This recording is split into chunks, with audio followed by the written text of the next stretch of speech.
ciência muitas vezes trabalha com o passado, com coisas que ela não pode observar diretamente e nem reproduzir em laboratório. Como ela faz então para estudar tais coisas? Bem, ela utiliza métodos para investigar o passado. A geologia, por exemplo, segue uma linha do raciocínio chamado uniformitarismo.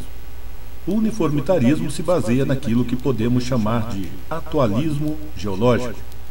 Ou seja, os acontecimentos passados são resultados de forças naturais iguais às que ocorrem nos dias de hoje.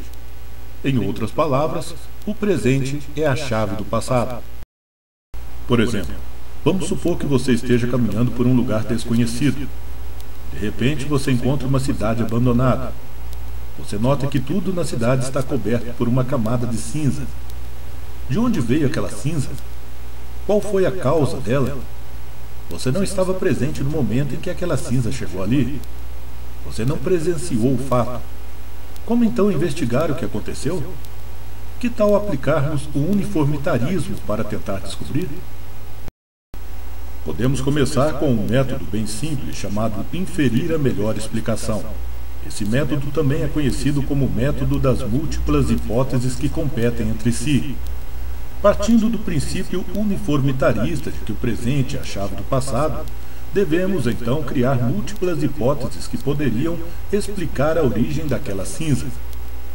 Hipótese número 1. Um tornado produziu as cinzas. Hipótese número 2. Uma enchente produziu as cinzas.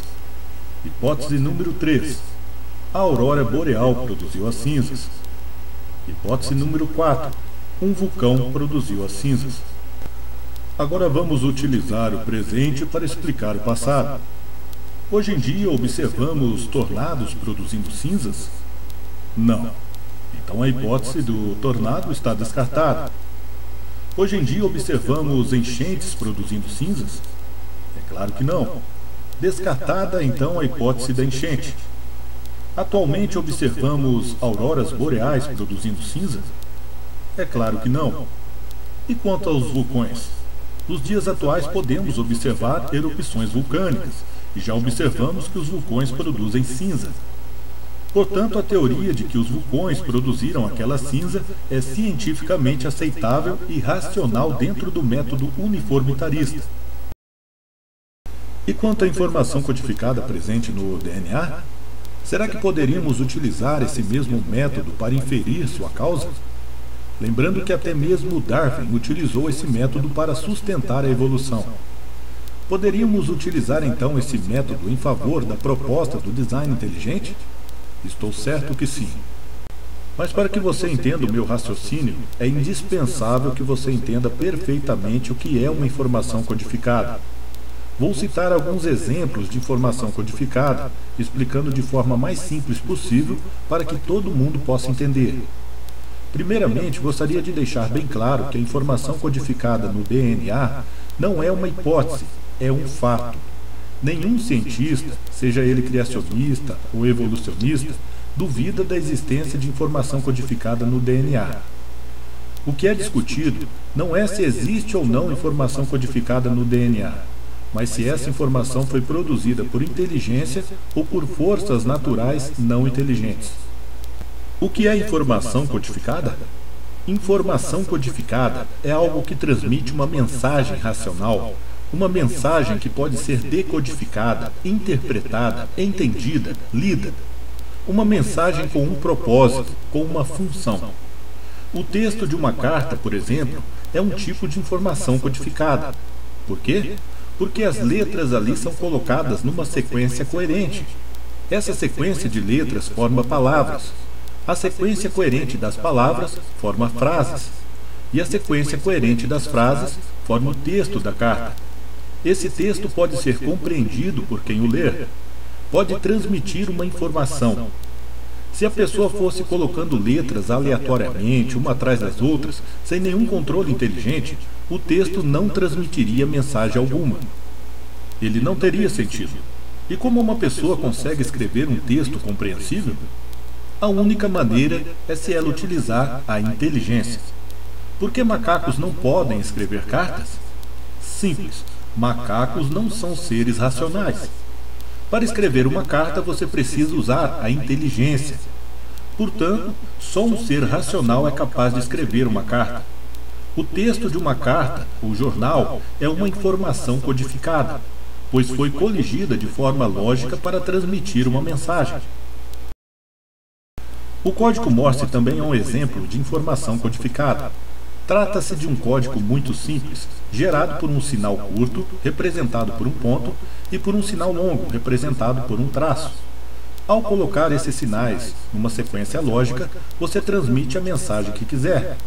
Mas se esses sinais não forem colocados numa sequência lógica, não poderão transmitir informação alguma. Para produzir mensagens com o código Morse, você precisa utilizar sua inteligência. Árvores não produzem informação através do código Morse. Por quê? Simples. Para colocar os pontos e os traços numa sequência compreensível, você precisa utilizar sua inteligência. Processos naturais não inteligentes não conseguem organizar esses sinais numa sequência que transmita uma mensagem racional. Só a inteligência consegue fazer tal coisa. Os caracteres não são importantes. O importante é a informação. Não importa se a informação utiliza letras, como os jornais ou os livros, se utiliza pontos e traços, como o código Morse, se utiliza notas musicais, como as partituras, se utiliza instruções, como os programas de computador, ou se utiliza bases nitrogenadas, como o DNA. O importante é como esses caracteres são colocados na sequência. É como no exemplo da carta. Se as letras forem colocadas de qualquer maneira, de forma aleatória, não vão produzir informação codificada. Porém, se forem colocadas numa sequência lógica e inteligente, vão produzir a informação desejada. A informação codificada presente no DNA é a única informação desse tipo que não foi feita pelo homem. Assim como a escrita humana é obtida pela disposição coligida das letras numa sequência compreensível, a informação presente no DNA é formada pela disposição coerente das letras do alfabeto químico, A, T, G, C, a formar palavras, códigos, e essas palavras a formar textos, genes, e esses textos se dividindo em capítulos, cromossomos, e esses capítulos formando o livro completo, o genoma. Ali nada é aleatório. Mas será que é cientificamente razoável inferir design inteligente ao DNA? Que tal aplicarmos o próprio método da ciência naturalista nesse caso? Vamos ver. O que teria dado origem à informação codificada presente no DNA? Bem, seja o que for, isso foi um evento passado. Como vamos investigá-lo? E o que nos diz a filosofia do uniformitarismo? O presente é a chave do passado, lembra? Ok. Existe informação codificada sendo produzida nos dias de hoje? A resposta é sim. Já citei alguns exemplos. Será que conhecemos a causa dessas informações? É claro que sim. Mesmo assim, vamos usar o método científico para inferir a melhor explicação. Hipótese 1. A informação codificada no DNA surgiu do acaso, mais tempo. Hipótese 2. A informação codificada no DNA surgiu pela necessidade, mais tempo. Hipótese 3. A informação codificada no DNA surgiu através de reações químicas, mais tempo. Hipótese 4. A informação codificada no DNA surgiu através da inteligência. Agora vamos confrontar essas hipóteses para ver qual é a melhor. Você já viu alguma informação codificada surgir por acaso? De forma acidental? Como se a explosão de uma gráfica pudesse gerar um livro completo? Eu nunca vi. Você já viu a necessidade de gerar informação codificada? Vamos supor que você precise muito escrever uma carta, mas não sabe escrever. Qual a chance dessa informação aparecer sozinha? Estou certo de que a chance é zero, mesmo que você espere por bilhões de anos. Você já viu alguma reação química produzir informação codificada? Bem, isso nunca foi observado. A química pode explicar o hardware, não o software. Ela explica os componentes químicos do DNA, não a coerência da informação. É como se alguém explicasse os componentes da tinta utilizada para escrever uma carta, mas deixasse de explicar a necessidade de inteligência para se escrever a carta. E quanto à inteligência? Você já viu a inteligência produzir informação codificada? Eu já vi, e muitas vezes. É através da inteligência que escrevemos cartas, produzimos mensagens em código Morse, em braille, criamos programas de computador, algoritmos, enfim. Nós conhecemos a causa da informação codificada. E como acabamos de ver, inferir projeto intencional à informação codificada no DNA é cientificamente aceitável.